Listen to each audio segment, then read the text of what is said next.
So the studio was probably empty. Great story. Hold on the line.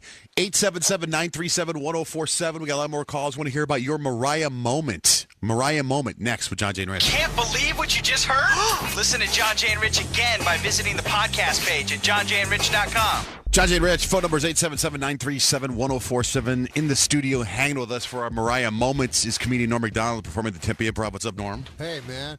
It'll be cool to listen to the Mariah moments. Do you have a Mariah moment, Norm Macdonald? Good sell. I met her. Were you ever drunk on SNL? Oh, the Mariah moment means what? I don't know what happened. I forgot what the premise of the Mariah. Okay. Mariah won an award Mariah and she was something. hammered on stage when she got the award. Did you ever do Weekend Update when you were drunk? No, I never performed when I was. I don't think, but I've done crazy, insane things when I've been intoxicated in my life. Like? Well, you guys, I'll think of the worst one, but you can listen. Amber in Denver, what's your Mariah moment? My Mariah moment is when I was in college, I worked for attorneys. My boyfriend and I got pretty intoxicated one night and decided to borrow my girlfriend's key to the courthouse, and we went to the courtroom and turned the PA system on and started doing the mattress mambo. What? And we started hearing noises, and come to find out, the Bar Association was having their monthly meeting in the courtroom next door. That's like a penthouse letter. And I worked for a lawyer, so it was pretty much the talk of the town for a long time. You didn't get fired? Of course she didn't get fired. Why would they fire her for that? Wait, what did you say? What was that term? Gymnastics? Bedroom They gymnastics? didn't know that it was us. To this day, they still don't know, and I'm really good friends with a bunch of the guys, so... Mattress mambo. We use that word because we think that the SEX word is too hardcore for radio. Oh, I got you. It's uncomfortable. So mattress mambo just seems to flow. It's kind of become our vernacular vocabulary. One time, I got my Mariah moment. Yeah. I was, I don't drink very much, right? So this was, I was on Saturday Night Live when I first started. I was 30 or whatever, and the guy that was the receptionist was this handsome young kid, he was like 18 or something, because they start young, the receptionist at Saturday Night Live, and then they move up. A real nice kid, She said, I'll take you to bars. And I just drank beer because I'm from Canada. So I went to a bar, and they had these little drinks called shooters. Mm-hmm. Tastes like candy. Like people just walk around with trays of them. So I'm like, this is nothing. Just keep drinking it. It tastes like candy. What are you guys... retarded or Down syndrome? So, He's so politically correct. I'm like, this is like nothing. So then all of a sudden everything changed. I'm like, I can't find things. I remember I was on the street and my wallet fell down, but it looked like 100 miles away. And I was like, So I found my friend, right? And I go, the 18-year-old kid, I go, I don't know where I am. I go, you got to promise whatever happens, even if you get a girl, whatever, it doesn't matter. You have to get me to my apartment because I don't know where I am. I'll die. Someone will kill me. So then he took me, but we sped back in a cab, and I put my head out the window the whole time. And I was like, I trying to breathe air. So I wouldn't vomit, And so then I get out, and my face, the next day, the doorman told me my face was white and my lips were blue. Whoa! That's how drunk I was, right? And so. I go, you gotta have me up to the guy, and I'm just hanging on. I'm like barely alive, And so he gets me up to my room, to my apartment building, and I go in my bed and I lie flat on my back on the bed. And as I'm drunk, I feel like vomit coming up my throat, and I know why people choke on their own vomit. Because I was so drunk, I couldn't get my gross motor skills to work. I couldn't move my neck to the left. You were hammered. Insane. So I could feel the vomit coming out, and I was like, oh, my God, I'm going to die, choke on it. So I go, and he grabbed my head and, pulled it to one side, and I threw up, man. So anyways, a couple hours later, I was all right, and he left and everything. And then I noticed for the next couple of weeks, my doormen, these New York City doormen, real tough guys, they were treating me odd, And I was like, people get drunk. It's not a big thing, right? Anyways, it turned out they thought, because all they saw was me coming in with an 18-year-old? With an 18-year-old guy going up to my thing, and then 2 hours later he leaves. They think I'm some, some decadent guy. So then I go, no, I'm not a gay guy. Like that guy's just a guy at the receptionist. So then the guy goes, hey, whatever you want, buddy, it's all right. I go, So that to them, you just admitted being guilty by denying it. Yeah, I was It's like, hey, we don't judge. Whatever you want. But meanwhile, they did judge. They didn't like it Right, at all. right. We know what you Like, did, but we don't care. whatever you And you're like, I whatever can't you believe these guys do. are being mean to me because I'm gay. I'm really not gay, but they think I'm gay. Yeah. That's got to be a little freaky to be alone from Canada in New York on a big show and then have no idea where you are on top of it and hammered. I was always afraid of when I first, because you don't know about New York when you're in Canada. You just hear stories. Yeah. So the first time I went I did Letterman, and they put me up in a hotel, really nice hotel. It was across from Central Park. But I just seen shows on TV when I was a kid where Central Park, everyone got mugged. Absolutely. So I thought they'd put me in the worst hotel. So I was like, I'm not going out. Like I just stayed in my. I remember looking out my window at Central Park. Heading for crime. And I thought in Central Park people were just getting beaten up, badly, Death Wish. stabbed. And I was like, who would go in that park? Norm Macdonald's here performing at 10 p.m. Improv from Saturday Night Live. He's in the studio. We're going to talk to him some more. We'll do another round of your Mariah moment, how you were totally hammered and did something embarrassing. Norm Macdonald in the studio. We talk to him more next with Johnjay Rich. You guys are gonna be great. Norm Macdonald is here. He's performing at the Tempe Improv.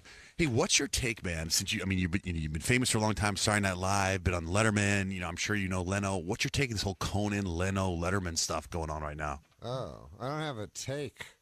Do you know the inside scoop? No. Well, here's what it looks like to us. I don't even know what the inside scoop is. Last time I heard that, Jimmy Olsen said it. What was it? Come on, you got the scoop? Give it to me. Tell me the truth. Tell me the truth, Dor. What do you know? What's on the inside? People don't tell me anything. Yeah, but What's the word on the street? I have no exactly. So you're saying I got a have chance? No inside route to no one's gonna phone me and go, "Hey Norm, what's your? You have an opinion on this? You want to weigh in?" So they don't phone me. Yeah, but maybe talking to a pal or something. So Leno, they give Conan the Tonight Show. Yeah. Leno does this primetime thing. It doesn't work. Yeah. Conan's ratings aren't working, but it's only been 7 months, where Leno had 2-3 years before he had that Hugh Grant moment and all the ratings went up. That's true. They don't give Conan that chance. And now, I don't know if you know what's going on now. Now they've gave Leno the Tonight Show. He's going back to the Tonight Show. Yeah. So no thoughts? I predicted it. You did? Yes. Out loud or just in your brain? I actually predicted it on the Conan show when it was on NBC. So you told Conan that your show... I said Jay's outfoxed you again. Outfoxed you. Yeah, I knew Jay wasn't going anywhere. Well, because you know Jay? Because Jay is Jay doesn't, his thing is, I don't explain, I don't complain, And he's got, so everybody has a legitimate beef because Jay Leno's going, hey, I was on at 11:30 and I was beating everybody. Mm-hmm. He's not saying, I want the job back. He's saying, I'll leave. He doesn't care. Jay's saying he'll leave? Yeah, Jay will leave and go to Fox. He doesn't care. But NBC's not letting him out. NBC, what? So NBC doesn't let him out of his deal. So NBC's making the decision. So NBC's like, well, we'll put you on at 10, and that doesn't work. And they go, well, we don't want you to go to Fox, Right. so we'll put you back on the Tonight Show. Of course, I can see the Jay's position. He's like, he didn't ask to go to 10. Mm-hmm. He had the #1 show at 11:30. So then he didn't ask for that, and NBC did it. And NBC probably doesn't care if Conan goes to Fox. They probably should. But then they wanted Conan. But if you remember back when 10 years ago, they had a scheme where Leno would go on at 11:30, and then Letterman would follow him at 12:30, and then a year later Letterman would go to 11:30 or something. They always just want to keep everything they have. You know what I mean? Do we have that clip of Jimmy Kimmel? Jimmy Kimmel was on Leno last night. Oh yeah. And you know how they do almost like, especially with Leno, all the sketches, every question and answer is already set up. Yeah.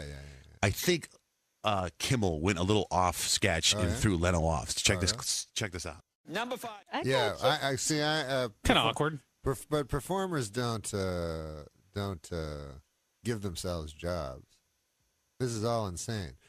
Jay Leno is not giving himself the 11:30 spot at NBC.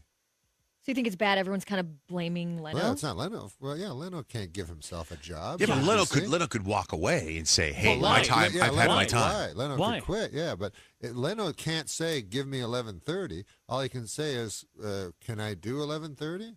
You can't. I'm ready. He says, "I'm ready. Let's go." You can ask a person for a job, but you can't take the job. Yeah, but Leno doesn't have the power to take. He does. Job. No, Leno can say, "Hey, if you don't give me the Tonight Show, fine, don't give me the Tonight Show, but I'm going to go to Fox then." Yeah, and they're going to say, "Well, you put me in a situation." They're going to say, "We don't want you to go to Fox," so they give you the Tonight Show. Well, that's NBC's decision. Leno's saying, "I'm not going to quit doing a talk show."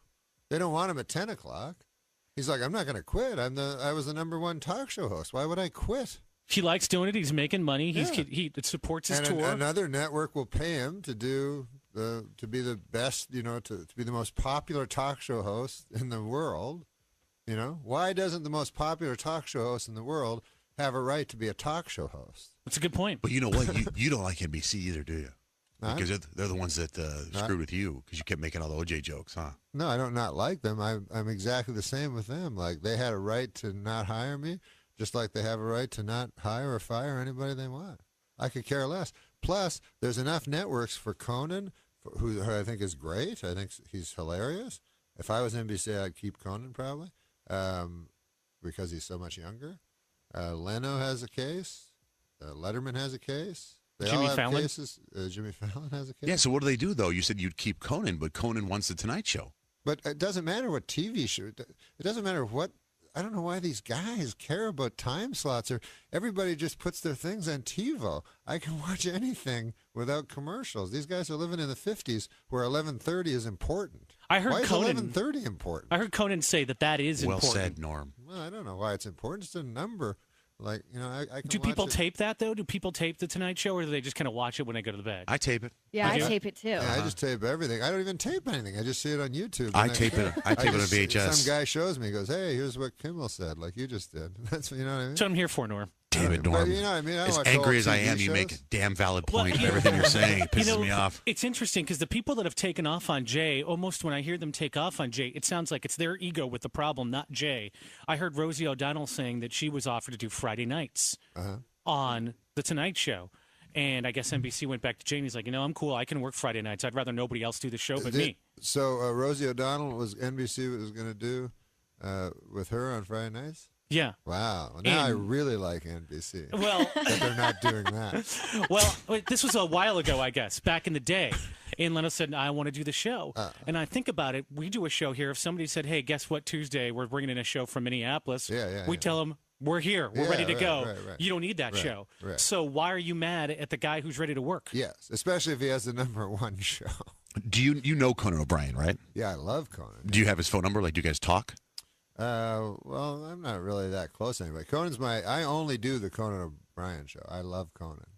He's my favorite guy to be a guest on. Well, you guys were pals from back when he was a writer for Saturday Night Live? No, I started Saturday Night Live when he started hosting. Oh, really? Yeah.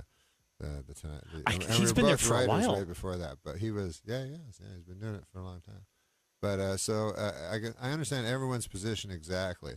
I think other guys that are other talk show hosts should just stay out of it. Just let like Jimmy Kimmel shouldn't be in it. You don't think? I don't know. Whatever their decisions, but they're just if they're playing for laughs, who cares? But they're all lucky to. Like Jimmy's, you just heard right there. I was watching TV and they were like 100,000. That was the day that everybody in Haiti died except 4 people, and it was like we're going to show this on the TV and this, but this was in L.A. and then right after they go, but the big news, Jay and. It's like that this morning on CNN. I'm not kidding. This morning I was watching the headline news on CNN because I want to catch up on the earthquake and find out everything's going on. But because we're headline news, let's talk about Jay Leto. And then they play clips of the monologue from last night. Sad. Norm Macdonald. Jay always goes. Jay has the attitude where he's like, "Hey, it's just a bunch of multimillionaires." That's what he said last night. Hey, it's multimillionaires arguing. That's what. I don't know how relatable that is. Well, he's saying that's what the average man thinks. That's probably. That's a bunch of nonsense. Yeah. All right, Norm, you're at the Tempe Improv all this weekend. TempeImprov.com. Thanks for coming in again, dude. It's always cool to hang with you. This was fun, man. Was it really? Was it fun for you guys? Yeah, it was. It was very always love it when you're insightful. here.